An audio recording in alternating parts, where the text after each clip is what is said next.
Derek Oak surveyed the loading yard like a quiet commander, 36, and already the careful face of a thriving logistics company. Flatbeds lined up like chess pieces, while dispatchers checked scanners and drivers compared notes on fuel, weather, and routes. In meetings, Derek preferred questions to speeches. He listened, summarized, assigned, and thanked.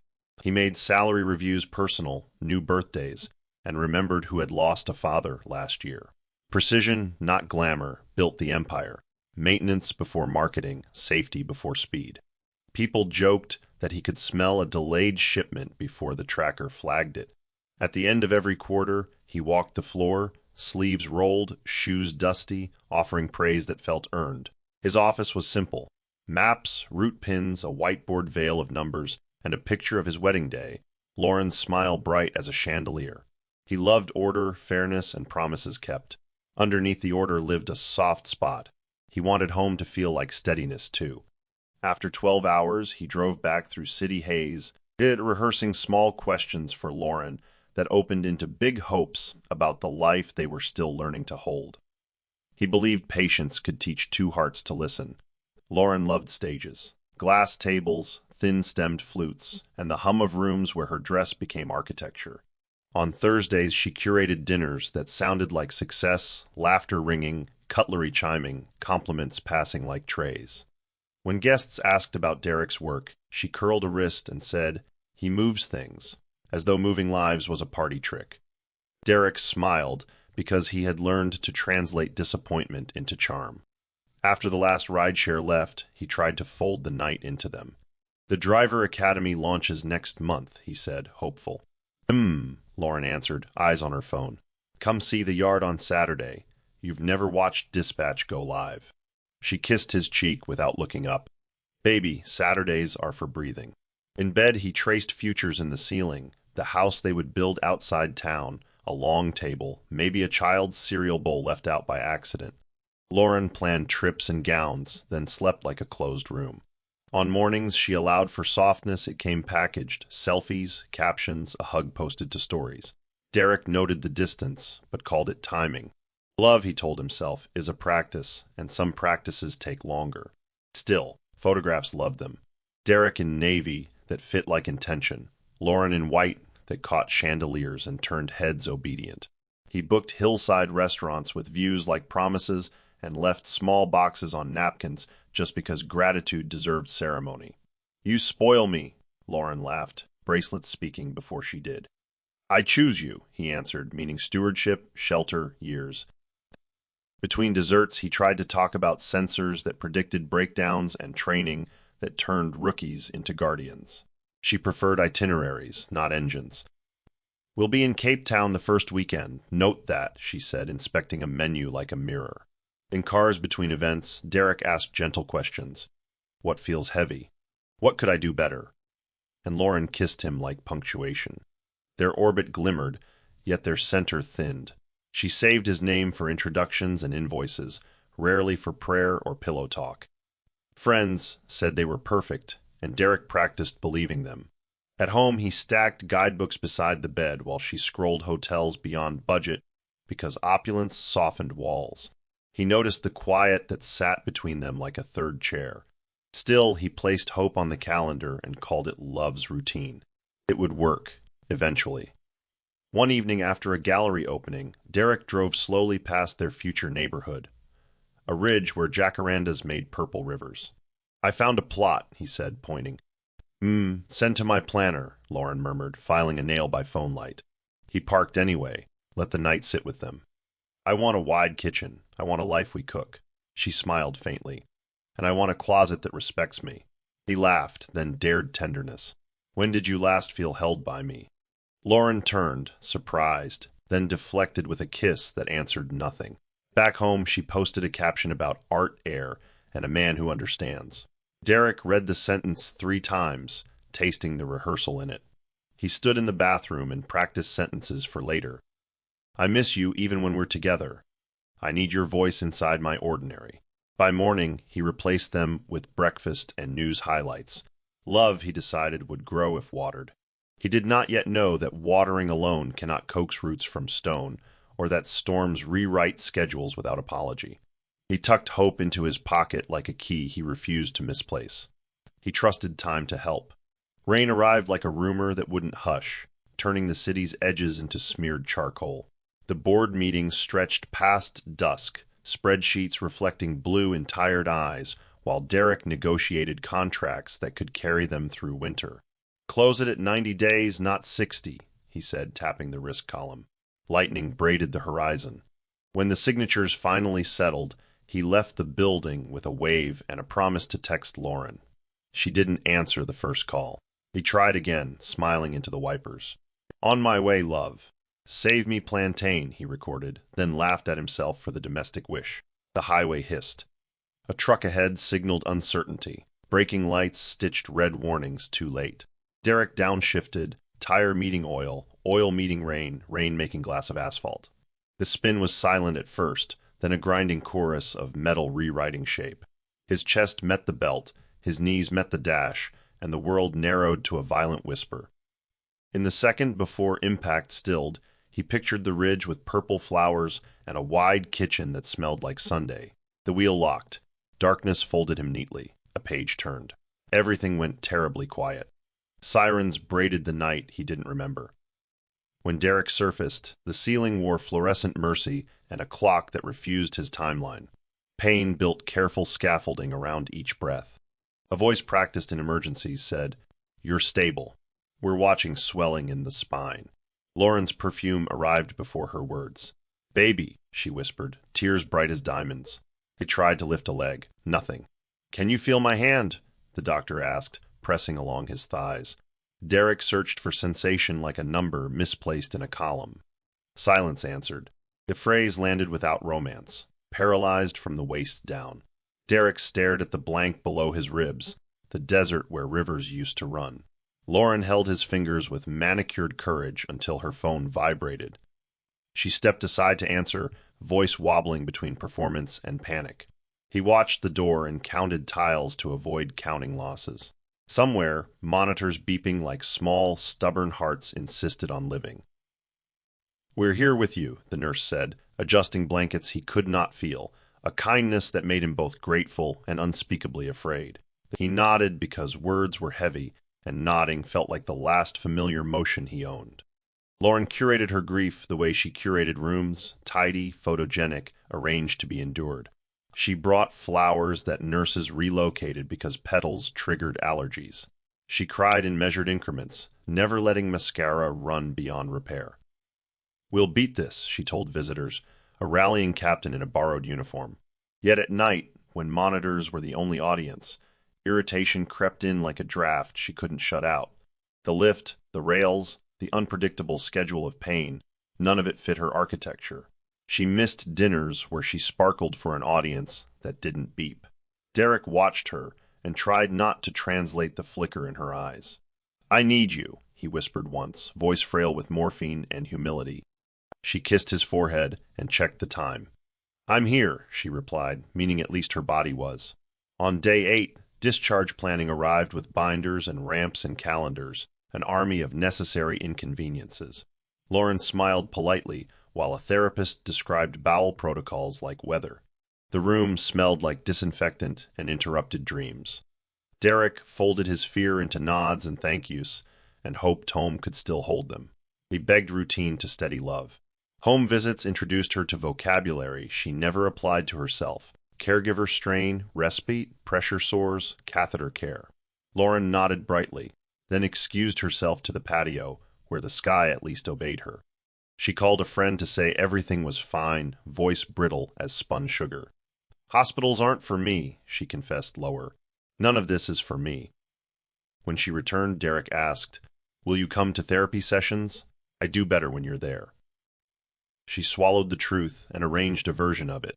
"Of course," she said, eyes sliding toward the hallway like an exit sign. At night, the machines became a chorus, and Derek's grief became a shore she could not stand upon.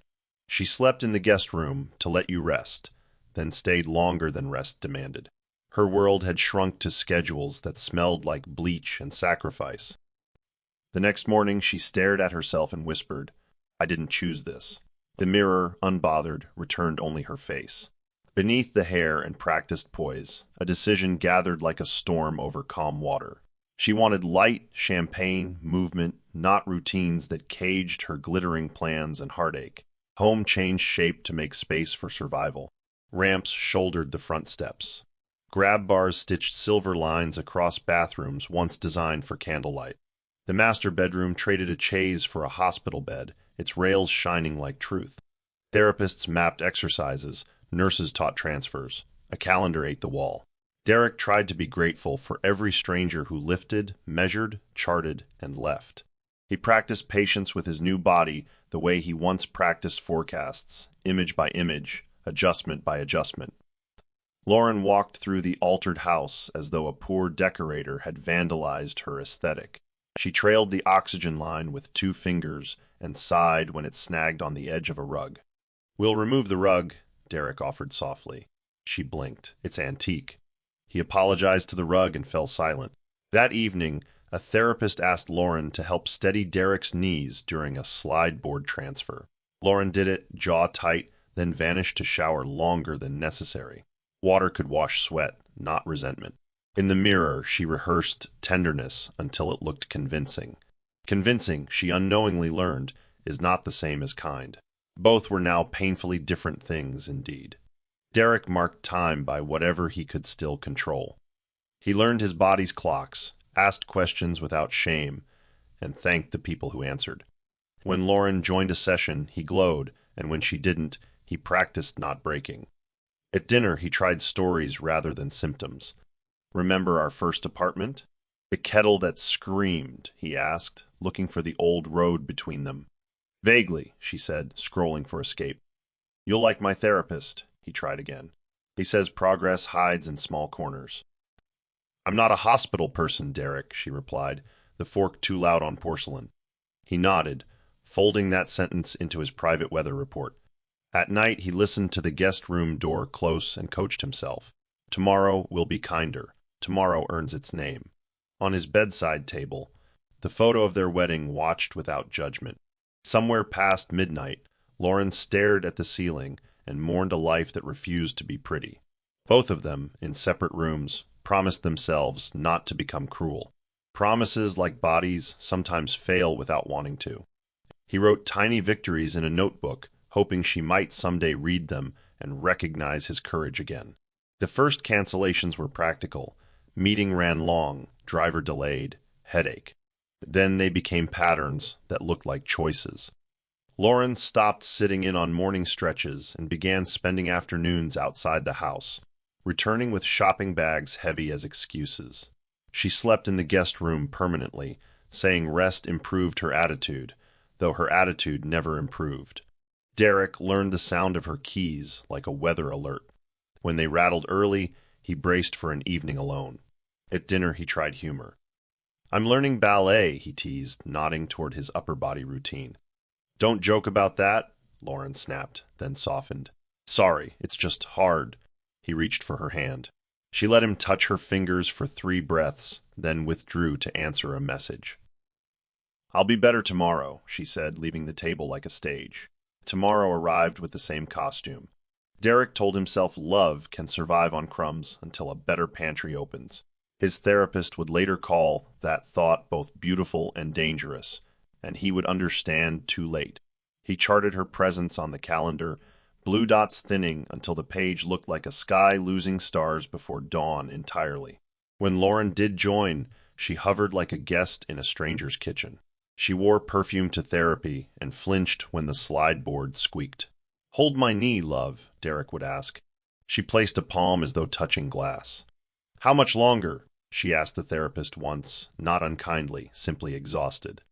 "As long as it takes," came the professional mercy. On the drive home, she said, "I thought marriage was partnership, not permanent triage." Derek swallowed the rebuke like medicine without water. "We can learn a new rhythm," he said quietly. She stared through him, already drafting a different song. Nights out multiplied. She posted pictures with captions about resilience that never mentioned his name. It clicked like anyway. Because hope is stubborn, he set aside a sweater of hers in the master closet, a talisman for better seasons. He prayed without ceremony, "Let us not break." Morning answered with an empty pillow and the steady metronome of machines doing the work muscle used to do. He smiled at nurses, tipped drivers, thanked everyone who lifted him, refusing to let grief become rudeness. Inside, however, a quiet erosion began, wearing cliffs where certainty once stood in his heart. It happened on an ordinary Tuesday, the day tragedies prefer. Derek had managed 20 transfers without tears and celebrated with extra stretches. Lauren returned early, hair perfect, eyes tired, carrying a suitcase that didn't belong to any trip. "Are you traveling?" he asked, cautious. She set the suitcase down like a confession.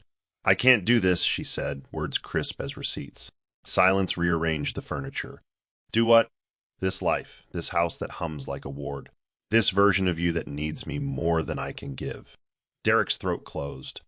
"I need you because I love you," he managed. Lauren's face twisted, not from cruelty, from fatigue worn to the bone. "I used to love our life," she whispered. "I didn't sign up to be a nurse." "You signed up to be my wife," he said softly, as if gentleness could rewrite papers. She looked at the door, then back at him, and something in her decided. "Staying is killing me," she said, pressing fingers to her temples. "Maybe leaving saves us both." Derek tasted metal, then mercy. "If you must go, go without cruelty," he whispered, granting dignity he was not receiving. She packed deliberately, not angrily, dresses rolled, jewelry zipped, perfumes upright like obedient soldiers. Derek watched from the doorway his chair could not cross, feeling like a country someone else was evacuating. "I'll send for the rest," Lauren said, not meeting his eyes. "Will you call?" he asked, surprising himself. She closed her eyes, then opened them to a decision already made. Not for a while. She kissed the air near his temple, a ritual without heat, and wheeled her suitcase over ramp and threshold and into weather neither of them could control. The house held its breath. Derek inhaled and tasted dust.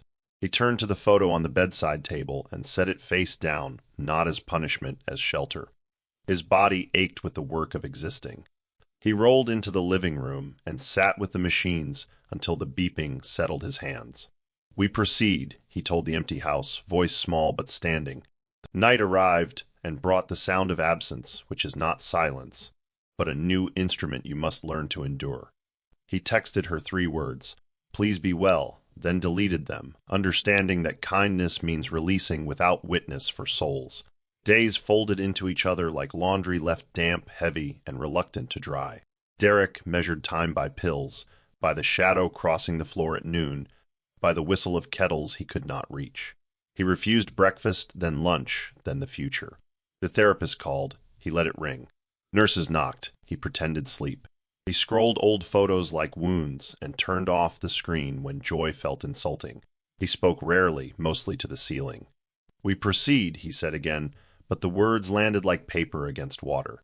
Sleep came like an uninvited guest who refused to leave and never truly rested. When he did dream, he ran. Morning reminded him otherwise. On the 4th day, he moved the wedding photo into a drawer and shut it gently. He apologized to no one, then to everyone, then to the part of himself that still believed in kitchens and laughter and a child's cereal bowl left out by accident.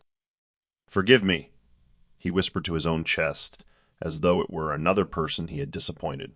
He canceled meetings, telling his assistant to pause everything except payroll, because even in ruin, he would not fail his people. Without Derek at the helm, decisions frayed. Contracts lingered unsigned. Routes went to competitors with hungrier dispatchers. Supervisors tiptoed around the vacuum, afraid of doing too much or too little. Emails multiplied like apologies. Derek read them sometimes, mouth dry, then shut the laptop as if he could close the bleeding. "Tomorrow," he told himself, arranging courage for a day that stubbornly refused to arrive. He answered only what he must: salaries, insurance, the bare bones of duty. He could not bear strategy, not yet. At dusk, he wheeled to the window and watched trucks pass on the highway like a life he recognized but could not touch. Loneliness settled on his shoulders like a garment that fit too well. He let it.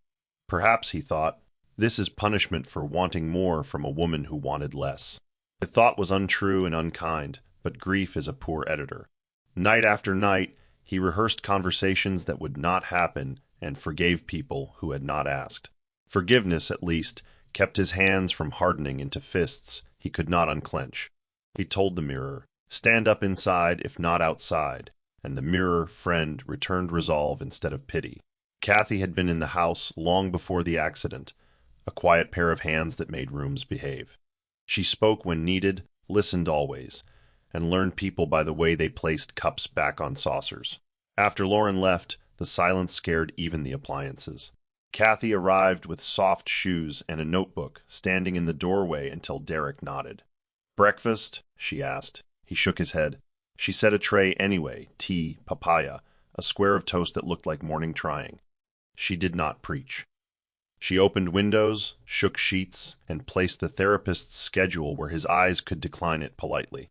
When he ignored it, she adjusted. "Will you let me call the therapist?" "Pause, then, tomorrow." "All right," she said, and tomorrow came because she carried it in. In the afternoon, she wiped the whiteboard clean and wrote in careful letters. "Small wins count." Derek read the sentence and, for the first time in days, did not turn away.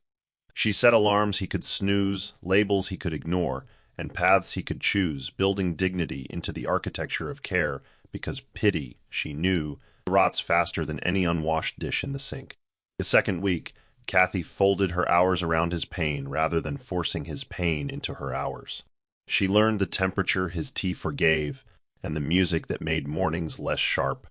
10 minutes of stretches, she suggested, not a nurse, not an order. 5, he bargained. 7, she smiled, and he surrendered because 7 felt like a treaty. Afterward, she read him the day's emails and waited while he chose which obligations his courage could afford. Payroll? Yes, press. Not today. She said okay as if not today were a plan rather than a failure. In the evenings, she wheeled him to the patio where the city hummed like a distant generator and told small stories from the kitchen, burnt caramel, a falling jar, the absurd heroism of a mop. Sometimes he laughed. Sometimes he didn't.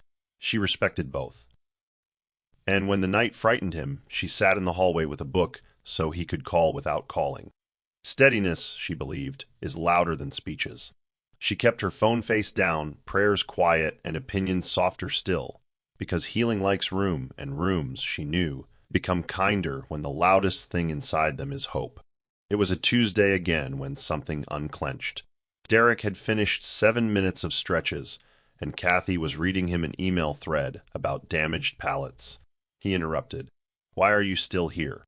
Kathy looked up, startled. "Because you are." He waited for salary duty contract. She added nothing. "You could find easier houses," he said. "Possibly," she answered, then smiled. "But I like honest work, and staying feels honest." He studied her hands, the way they rested without fidgeting, and realized no one had looked at him like a man in months. Grief loosened by a finger's width. "I am afraid," he confessed, voice small. "Me too sometimes," Kathy said, not as comfort as kinship. They sat in the soft hum of machines that had become their shared metronome. "Tomorrow," he said, "book therapy. Tell them I'm rude at first, but teachable." "Noted," she replied, grinning. For the first time since the accident, Derek believed tomorrow might actually be tomorrow. He asked about her day, not as distraction, but respect, and learned she loved plantain too, hated waste, and collected second-hand books because stories, like bodies, deserved patient repair. He slept easier under that gentle discovery tonight. Morning brought rain that sounded like applause on the awnings. Kathy wheeled him to the living room where she had cleared a path wider than yesterday. "Ready?" she asked. "No," he admitted. "Good," she said. "Ready is overrated." He laughed, surprised at his own mouth cooperating. During therapy, when the board chafed and muscles trembled, he nearly quit. Kathy leaned near his ear. "We're not proving anything to anyone," she whispered. "We're just keeping a promise to the part of you that still wants a wide kitchen."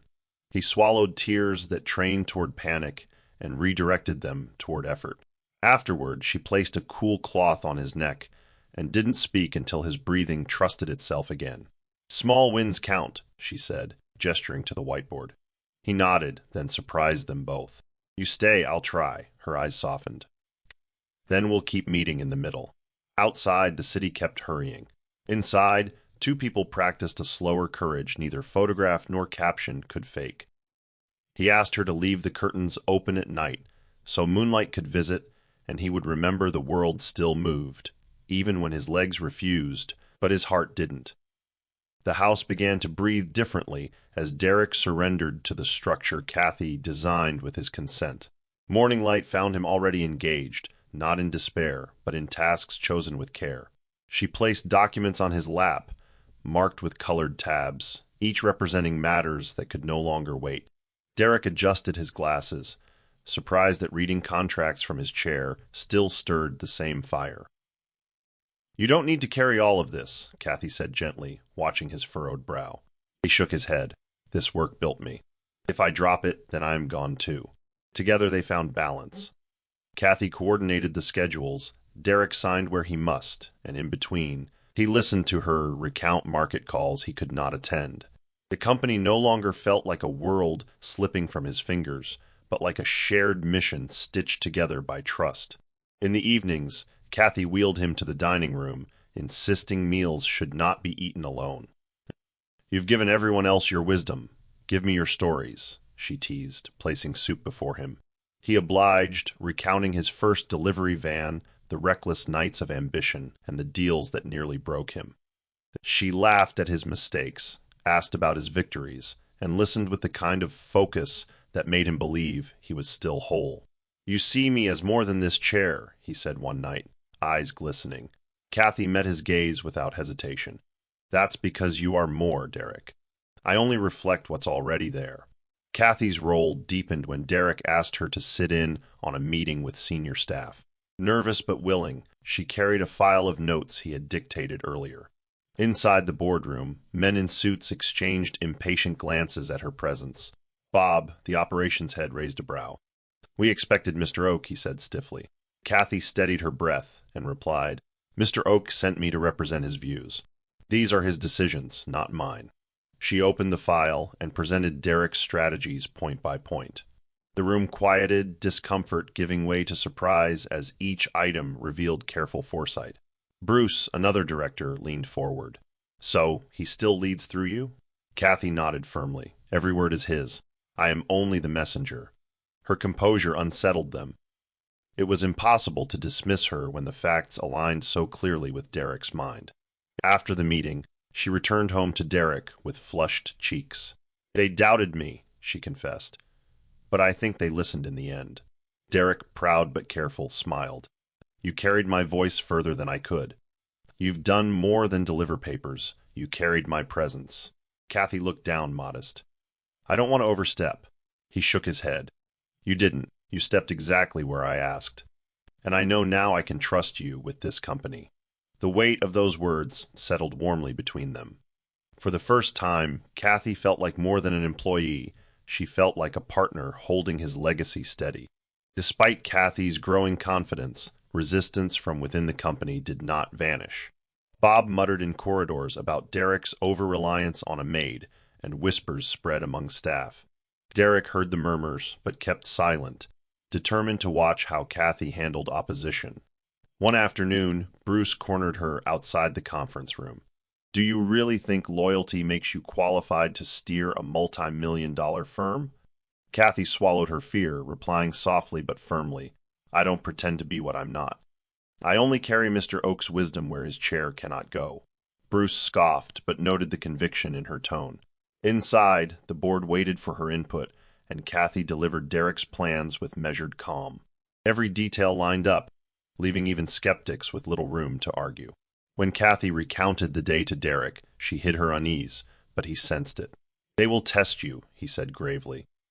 "Not because you lack, but because they fear what you represent." She frowned. "And what do I represent?" Derek's voice softened. Proof that loyalty and humility can stand taller than pride. He reached for her hand, a gesture small yet full of strength. Kathy smiled faintly, comforted by his faith. In that moment, she realized her role wasn't only to assist. It was to show them all that Derek's leadership had not dimmed. She vowed quietly that no insult, however sharp, would undo her resolve to honor his trust. The tide began to turn when a key investor attended a review meeting and was struck by Kathy's precision. She delivered Derek's financial analysis without hesitation, explaining logistics forecasts with clarity that even seasoned executives admired. Afterward, the investor pulled Bruce aside and said, "Dismiss her if you want, but she speaks with Derek's mind. Ignore her, and you ignore him." Word of that endorsement spread quickly. Even Bob, who had been most vocal in his disdain, softened when Derek's predictions, conveyed through Kathy, saved the company from a costly error. The board began to realize that underestimating her was underestimating Derek himself. Back at the mansion, Derek received the news with quiet satisfaction. Kathy, however, looked anxious. "I don't want them to think I'm pretending to be more than I am," she said. Derek shook his head. "They don't respect you because you replaced me. They respect you because you remind them I am still here." She exhaled, relief visible. "Then I'll keep reminding them." Derek leaned back, eyes brighter than they had been in months. "Do you know what you've given me, Kathy? You've given me back my voice." The maid who once feared being invisible now carried the weight of a legacy, and she carried it with grace. As weeks melted into months, Derek found himself watching Kathy in ways he hadn't before. It wasn't her beauty, though her simplicity had its own glow, but the dignity with which she carried burdens. She never asked for more than her wage, never hinted at wanting a reward. When he tried to press money into her hands for errands beyond her role, she gently pushed it back. "You've given me work, and that is enough." Derek felt something stir within him, a respect that carried warmth. One evening after a long day of reviewing contracts, he said quietly, "You have done more for me than anyone else has, Kathy." She blushed, adjusting her apron. "I only do what is right," he smiled faintly. "And right has become rare." The bond deepened through small moments. Kathy brewed his tea exactly the way he liked, without needing to ask. She left books by his chair, knowing he missed the feel of words. When he looked weary, she played soft hymns he once told her soothed his mother. One night, while she tucked away files, he asked, "Do you ever get tired of being here?" She looked at him steadily. "No, sir, because here I am not just working, I am serving someone who values me." For the first time since the accident, Derek's heart eased enough to rest without bitterness. He slept that night, not haunted by abandonment, but held by the quiet comfort of loyalty. The following quarter brought new opportunities, and Derek seized them with renewed strength. Kathy prepared detailed notes for every negotiation, her careful handwriting turning into the script of Derek's leadership. When Derek's strategies guided the company to secure a contract that competitors had pursued aggressively, the board could no longer doubt his influence. Kathy delivered the news at his side. "We did it," she said, smiling as she handed him the signed agreement. Derek chuckled, the sound heavy with gratitude. "No, Kathy, you did it. You carried me into that room without wheels." The company's staff, once anxious about their futures, now buzzed with energy. At home, Derek reflected on the changes. "They thought I was finished," he admitted. Kathy poured him tea and replied, "They only thought what they saw." They did not see the man who refused to surrender. He smiled at her choice of words, humbled by her unwavering faith. "If I ever rise again, it will be because you stood beside me." She shook her head gently. "No, Mr. Oak. If you rise again, it will be because you never gave up." The empire was rebuilding, but more than that, Derek's will to live had begun to rebuild too, and Kathy's loyalty was the cornerstone. Outside the walls of Derek's home, whispers about his life grew louder. Neighbors noticed Kathy's constant presence, her role extending far beyond a servant. Some wagged tongues, calling her the maid who thinks she's a wife. Others, however, admired her devotion, murmuring, "She is more of a partner than the one who left him." Derek heard the echoes through acquaintances, but chose not to confront them. Instead, he observed how Kathy carried herself in public, head down, respectful, never indulging the gossip. "Do the rumors bother you?" he asked her one morning. She shook her head calmly. "Words do not break bones, sir. Your recovery matters more than their opinions." Yet privately, Derek burned at the injustice. "They judge what they cannot understand," he muttered. Kathy placed a hand on his arm. "Let them talk. Truth has a longer memory than lies." He looked at her, struck by her strength. "You should not have to endure slander because of me." Kathy smiled faintly. Endurance is easier when the cause is worthy. In that quiet moment, Derek realized Kathy was not just loyal, she was brave. She bore society's scorn with dignity, shielding him not only from loneliness, but also from the weight of ridicule. The first time Derek hosted a meeting at home after the accident, his voice carried a steadiness that surprised even him. Kathy had arranged the living room, set files in order, and positioned his chair so he looked like the commander he once was. When executives entered, they saw not a broken man, but a leader still commanding respect. Derek outlined plans with conviction, pausing only when fatigue forced him to sip water. When the meeting ended, Bruce leaned forward and said, "You've not lost your edge, sir." Derek smiled faintly. "I only needed to be reminded." Kathy stood quietly nearby, her presence the unseen pillar that had held him up. After the guests left, Derek turned to her. "Today felt like old times," she nodded, relief shining in her eyes. "That's because you never stopped being who you are. You only needed space to find yourself again." He regarded her with deep appreciation. "You've given me back my courage, Kathy. Do you know that?" She looked away shyly, busying herself with the empty glasses. "Courage was always yours, sir. I only helped brush away the dust." In that moment, Derek realized that his renewal was not simply physical. It was the restoration of dignity, carefully nurtured by someone who refused to give up on him. An opportunity arose for Kathy to take a lucrative position offered by a businesswoman who had admired her composure in meetings. The salary dwarfed her current wage, and any maid would have accepted without hesitation. But when Derek heard of it, his heart tightened. "You should take it," he told her quietly. "You deserve more than this life tied to me." Kathy looked at him, hurt flickering in her eyes. "Do you think I am here for money, sir? If I wanted wealth, I would have left long ago." He faltered, realizing his mistake. "Then why stay?" Her voice softened. "Because loyalty cannot be bought. And because you need someone who believes in you when the world has turned away."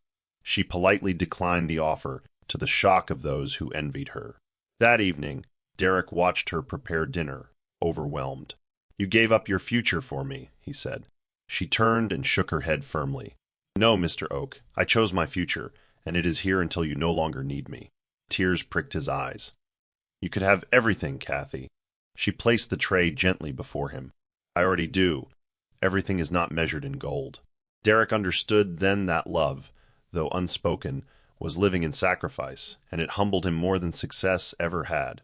The following month, newspapers splashed Derek's story across their pages. "Businessman rebuilds empire despite setbacks." Headlines painted him as a symbol of resilience, admired for his refusal to surrender. Kathy read the articles aloud, smiling when Derek chuckled. "They make me sound larger than life." She grinned. "Maybe you are." Calls poured in from old partners eager to work with him again. Investors once doubtful now sought his wisdom, and the company's name shone brighter than ever. Derek became a figure of hope, not pity.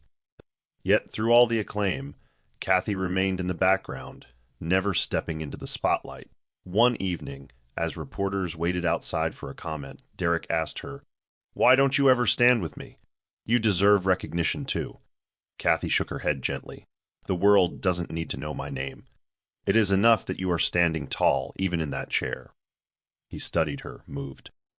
"But I want them to know who held me when I couldn't stand at all." She smiled softly. "One day, perhaps. But for now, let the story be yours." Derek realized then that true greatness was not in the praise of crowds, but in the quiet strength of someone who gave without asking to be seen. Lauren's new life had promised glamour, but delivered emptiness. The men she sought for comfort gave her gifts without commitment, dinners without devotion, and promises that evaporated with daylight. She found herself in penthouses that smelled of cigars and champagne, yet when the music faded, silence mocked her. In mirrors, she rehearsed the smile of a woman who still belonged in luxury, but deep within, she knew her crown had slipped. At cocktail parties, whispers trailed her. She left her husband when he needed her most. She laughed loudly to drown them, but the laughter cracked at its edges. Creditors called, friends became scarce, and suitors discarded her once they discovered she had no loyalty left to give. One night, staring at her reflection in a sequined dress. She murmured, "What have I become?" She missed Derek's stability, the man who had once adored her without conditions. But more than his love, she missed the life that had defined her worth in society's eyes. When news of Derek's resurgence reached her, it struck like thunder. At first, she dismissed it. "He can't possibly run a company from a chair," she told Regina, a socialite who had grown weary of her. But the reports kept coming. New contracts, headlines of triumph, investors praising his brilliance. Lauren's stomach twisted with regret. She had left a man she assumed would sink, but now he had risen higher than before, carried by the very maid she once treated as invisible. Envy burned her pride raw. "He was mine," she whispered into her pillow, tears smudging her mascara. Each day, the thought festered. If she returned, perhaps she could reclaim what she abandoned. It wasn't remorse that drove her, but the unbearable truth that someone else had filled the space she vacated, and that someone was a servant. The turning point came in a boutique one bright afternoon. Lauren, draped in an elegant gown, overheard two women browsing nearby. "They say the maid runs his house now," one whispered. The other laughed. "More than his house, she's by his side, loyal like no wife ever was." Imagine a maid replacing Lauren. The words sliced through her like glass. She tightened her grip on the fabric she was holding, her nails digging into silk. Heart pounding, she marched out without buying a thing, humiliation blooming across her skin. On the street, she replayed the sneers, her mind spinning. It wasn't just gossip, it was society declaring her irrelevant. She had been replaced not by another wealthy woman, but by someone she once dismissed as beneath her. That realization gnawed at her pride until it grew unbearable. At dinner that evening, she confided in Bruce, a man she had been seeing casually. "They think she's better than me," she hissed. Bruce, unimpressed, sipped his wine. "Better isn't the word. She stayed when you left. That's all anyone remembers." Lauren slammed her glass down. "I was drowning. Couldn't carry that life." He shrugged. "Then you should have drowned together. That's what marriage is." His bluntness left her trembling with rage. She stormed out, muttering, "They will not erase me. He is still my husband." Alone in her apartment, she paced the floor, tears mixing with fury. By midnight, she had resolved on a plan. She would return to Derek, not in shame, but in performance, armed with apologies rehearsed to perfection. She would paint herself as the woman who made a mistake, but who loved him too much to stay away. The stage for her redemption act was set in her mind, though the truth of her motive, greed, envy, and desperation remained hidden behind her mask. 2 weeks later, Lauren arrived at Derek's mansion unannounced. She wore a flowing gown of muted colors, her makeup crafted to suggest sleepless nights and sincere sorrow. Kathy opened the door, momentarily stunned, before calling softly for Derek. When he wheeled into the hallway, his expression froze at the sight of his wife kneeling before him. "Derek," Lauren sobbed, clutching his hand. "I was blind, selfish, and weak. Forgive me. I cannot live another day without you." The performance was flawless, her tears, her trembling, her voice cracking at all the right moments. Kathy stood quietly by the doorway, her chest tightening with unease. She knew this display too well. It was not love but theater. Derek, however, said nothing, his silence heavy as stone. Lauren continued, pressing her forehead against his hand. "I thought I could survive without you, but I was wrong. Every night I dreamed of your face. Every morning I regretted walking away." She glanced toward Kathy deliberately, her eyes narrowing almost imperceptibly, before turning back to Derek. "I want to be your wife again. I want to care for you as I should have from the start." The air thickened with tension.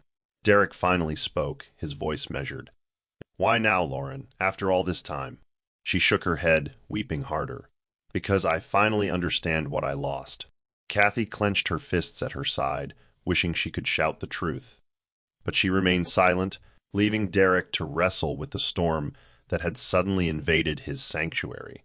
From that day, Kathy lived with a quiet ache. She continued her duties with the same diligence, but her spirit faltered whenever Lauren was near. She saw the calculated way Lauren brushed Derek's hair back or knelt beside his chair for show. "Do you need me to step aside, sir?" Kathy asked softly one evening as she cleared the table. Derek looked at her, eyes weary. No, you've done nothing but honor me. I just need to understand what her return means. Kathy nodded, swallowing the lump in her throat. As you wish, sir. That night, alone in her small room, Kathy whispered to herself, please don't let him be fooled again. Her loyalty had no stage, no applause. She only had the quiet strength of remaining present. The days grew heavy as Lauren took every opportunity to remind Kathy of her place. The silverware is spotted, she sneered one afternoon, handing a fork back. Kathy bowed her head, accepting the insult without reply. In private, she wanted to scream, but she restrained herself, remembering Derek's fragile heart. When he asked why she looked tired, she smiled faintly. I am fine, sir. Yet inside she was breaking. Watching Derek torn between his memories and his reality was torture, but she dared not interfere. She feared one misstep could cost her not just her role, but the bond they had built. Her silence became her shield, even as it cut her deeper with every passing day. Lauren knew appearances were everything, so she played the part of the repentant wife with flawless execution. She cooked once, clumsily burning rice, but laughing it off as if it were endearing. See, I'm learning to care for you, she said sweetly. She attended one therapy session, patting Derek's shoulder as though she had always been his pillar. But Kathy noticed the questions Lauren asked afterward. How much is the company worth now? She probed casually. Are the investors loyal? Do you still control all the properties? Derek answered cautiously, but his mind recorded the pattern. When Lauren thought no one watched, her mask slipped and her eyes gleamed with calculation. Kathy saw it, but she held her tongue, hoping Derek would too. One evening, over dinner, Lauren leaned close. Derek, you need me back in your life. Imagine what we could rebuild together. I can charm investors, bring the glamour your company craves. Derek studied her face quietly. Do you want me, or do you want what I have built? Lauren's smile faltered for a split second before she regained composure. I want us, she whispered.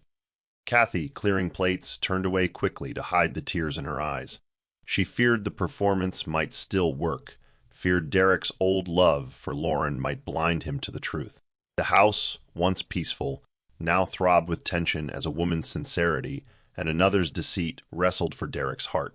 Though Lauren's act impressed neighbors, Derek's instincts told him something was off. He noticed the way her eyes sharpened whenever financial reports were mentioned, the eagerness with which she volunteered to attend meetings she had once despised. Late one night, Derek confided in Kathy. She speaks of love, but her eyes speak of accounts and contracts. Kathy, hesitant, whispered, Do you believe her, sir? He sighed. I want to, Kathy, but wanting does not make it true. He began quietly observing, recording every inconsistency in her words. The cracks widened each day, and suspicion turned into a quiet storm brewing inside him. During a family dinner hosted at the mansion, Lauren played the perfect wife, laughing with charm and telling guests how she had never truly left Derek in spirit. But Derek saw her glance at Bruce, one of his directors, signaling questions about new expansions. Later that night, he whispered to Kathy, She is after the company. Kathy's hands trembled as she folded a napkin. Then you must protect yourself. Derek nodded grimly. I will. But I need proof she cannot deny. His mind sharpened with resolve. For the first time since her return, Derek began plotting not how to keep Lauren, but how to expose her. A week later, Derek's lawyer, Mr. Henson, visited discreetly. He carried documents that revealed Lauren's attempts to regain access to joint properties she had abandoned years ago. She's filed requests through intermediaries, Henson explained, sliding papers across Derek's desk. If she succeeds, she could claim authority again. Derek's jaw tightened. So her return was never about me. Kathy, seated nearby, lowered her eyes. Henson added, She underestimates how much we know. You can confront her, but I advise patience until the moment is right. Derek nodded slowly. Patience I can afford. Betrayal I cannot. After the lawyer left, Derek wheeled himself into the study, his heart heavy. Kathy followed quietly. Sir, she whispered, does it hurt more that she returned, or that she returned with a mask? Derek looked at her with tired eyes. Both. I wanted to believe I was worth coming back for. Instead, I am worth only what I can provide. Kathy stepped closer, her voice trembling. "You are worth far more than that to me." Their eyes met, a silence lingering that spoke louder than any confession. In that silence, Derek knew where loyalty truly lived. But he also knew the time was approaching when truth would need to be revealed for all to see. The night he confronted his memories, Derek sat alone in the study, tears streaming silently. He replayed Lauren's vows in his mind, for better, for worse, in sickness and in health. Each word now felt like a cruel echo. Kathy found him hunched forward, clutching a photo frame. "Why wasn't I enough?" he muttered bitterly. She knelt beside him, placing her hand gently on his. "You were always enough, Derek." She was the one who failed to see it. He looked at her, voice cracking. "I gave her everything. How can love be so shallow?" Kathy's own eyes filled with tears. "Because it was never love, sir. It was convenience. True love stays, even when there is nothing left to gain." Derek's shoulders shook as he whispered, "And yet I still ache for what I lost." Kathy squeezed his hand. "That's because your heart was real. Real hearts grieve, even when betrayed. But grief is not weakness, it is proof of your depth." He closed his eyes, letting her words wash over him. For the first time, he allowed himself to cry openly, unashamed. Kathy stayed, silent except for the steady rhythm of her presence. By morning, his sorrow had not vanished, but it had shifted. Beneath the pain lay something new, a fierce determination not to let Lauren's betrayal define him. The company's annual gala was a grand affair filled with investors, press, and dignitaries. Lauren arrived on Derek's arm, smiling dazzlingly for cameras, presenting herself as the devoted wife who had never wavered. She whispered to him, "Tonight, we show them we are unbreakable." Derek said nothing, his face unreadable. As speeches began, Lauren basked in the glow of attention, speaking to reporters as though she had been by Derek's side through every trial. Kathy stood discreetly at the edge of the hall, her heart pounding as she watched the charade unfold. When Derek was handed the microphone, the hall fell silent. He wheeled himself to the center, his voice calm but sharp. "Many of you see a wife beside me tonight, but appearances can deceive." He paused, letting the silence deepen. "When I was broken, she walked away. When I needed love, she sought comfort elsewhere. And when I rebuilt, she returned, not for me, but for what I had regained." Gasps echoed through the crowd. Lauren froze, her smile shattering. Derek turned toward Kathy. "And while she left, this woman, unseen by many, stood by me. She carried my voice into rooms I could not enter, and she gave me dignity when the world took it away." Cameras flashed as the truth blazed into the open. Lauren lowered her head in humiliation, unable to speak, her empire of lies collapsing in front of everyone. Silence lingered after Derek's words, broken only by applause that grew like a wave. Investors, staff, and guests rose to their feet, clapping not just for Derek's strength, but for the loyalty he had revealed. Derek wheeled himself beside Kathy, who trembled with shock. He placed his hand over hers firmly. "This woman," he said, voice steady, "is the reason I live. Not because she gave me wealth or glamour, but because she gave me dignity and faith when I had none left." Tears streamed down Kathy's cheeks as the hall erupted in thunderous approval. Lauren, crushed by shame, slipped out unnoticed, her once commanding presence reduced to nothing more than a fading memory. That night, back at the mansion, Derek turned to Kathy in the quiet of the living room. "I don't know what tomorrow holds," he said softly, "but I know I don't want to face it without you." Kathy, overwhelmed, whispered, "I never wanted anything but to see you whole again." He smiled, not bitter, not broken, but renewed. "Then stay, Kathy, not as a maid, but as the one who truly stood beside me." For the first time since the accident, Derek's heart felt unchained. Though still in his chair, he was no longer bound. Love had found him not in the wife who abandoned him, but in the loyalty of the woman who stayed. Here's the Bible verse for the story. Proverbs 19, verse 22 KJV. "The desire of a man is his kindness, and a poor man is better than a liar." This verse captures the truth that loyalty, kindness, and sincerity are far more valuable than wealth, charm, or false promises. Kathy's humble loyalty brought Derek healing, while Lauren's deceit revealed her emptiness. Moral of the story: true love and loyalty are proven not in times of comfort, but in moments of suffering. Wealth, status, and outward beauty may draw admiration, but only genuine character stands the test of trials. Betrayal and greed may bring temporary gains, but they always lead to shame and regret. Loyalty, even from the humblest heart, is greater than any false display of devotion. Here's the closing prayer. Heavenly Father, we thank you for reminding us that love is not measured by wealth, beauty, or outward appearances, but by loyalty, faithfulness, and the quiet strength of the heart. Lord, we see in Derek's story that suffering reveals true character, and we are reminded that even when the world abandons us, you never leave nor forsake us. Teach us to value those who stand by us in times of weakness, and give us wisdom to discern between false intentions and genuine hearts. May we, like Kathy, walk in humility and loyalty, choosing to serve with love rather than seek empty glory. And may we, like Derek, rise above betrayal with dignity, learning that true strength is not in what we lose, but in who we trust. We ask for grace to forgive those who hurt us, courage to embrace those who truly care, and strength to walk daily in your light. May our lives always reflect your truth, that loyalty and love rooted in you will never fail. In Jesus' name we pray, amen.